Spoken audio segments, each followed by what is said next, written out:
সংগ্রামী উপস্থিতি, আমাদের পাশে একটি প্রোগ্রাম রয়েছে, যার কারণে আমাদের প্রোগ্রাম সংক্ষেপে শেষ করতে হচ্ছে। ঢাকা বিশ্ববিদ্যালয় শাখার সভাপতি সহ গুরুত্বপূর্ণ বিভিন্ন ইউনিয়ন নেতৃবৃন্দদেরকে আমরা বক্তব্য দেওয়ার সুযোগ দিতে পারিনি বলে আমরা দুঃখ প্রকাশ করছি। আমাদের এখানে আজকে দাঁড়ানোর স্পষ্ট বাধা আমরা দিতে চাই।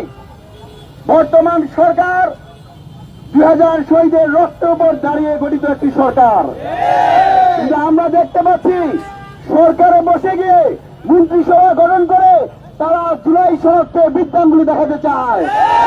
আমরা রাজু ভাস্কর্যের এই পাদদেশ থেকে স্পষ্ট বলতে চাই, 68% মানুষের রায়কে বিদ্যাঙ্গুলি দেখার ক্ষমতা আপনাদের নাই।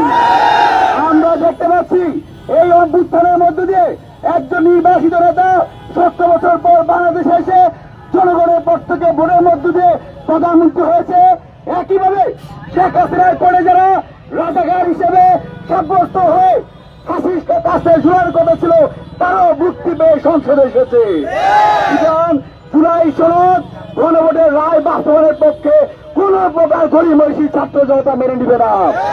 আমরা আজকে এই রাজু ভাস্কর্যের পাদদেশে বলতে চাই, সরকার ইতিমধ্যেই জুলাই আন্দোলনকারীদেরকে দায় মুক্তি দিয়েছে, আমরা তাদেরকে সাধুবাদ জানাই। সরকার আওয়ামী লীগকে সন্ত্রাস বিরোধী আইনে নিষিদ্ধ করে তাদেরকে আইন প্রণয়ন করেছে, আমরা তাদেরকে সাধুবাদ জানাই। কিন্তু ইতিমধ্যে দেখতে পেয়েছি মানবাধিকার কমিশন সুপ্রিম কোর্টের যে বিচার বিভাগ প্রক্রিয়া, সেই বিষয়গুলোকে নিয়ে খেলাধুলা শুরু করেছে।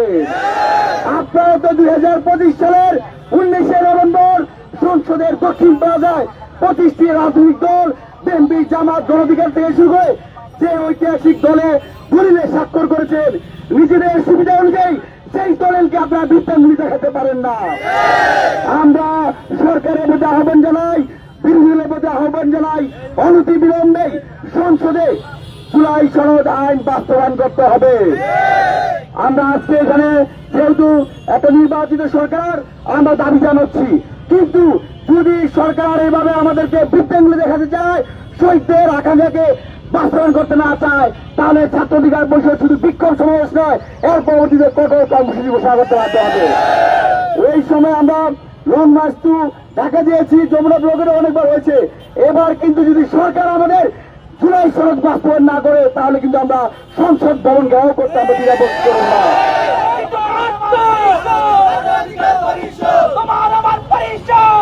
আমাদের বক্তব্য স্পষ্ট, গণভোটের যে রায় এসেছে, সেই রায়ের প্রতি সম্মান দেখে, শহীদদের আকাঙ্ক্ষার প্রতি সম্মান দেখে সরকার জুলাই সনদ বাস্তবায়ন করবে।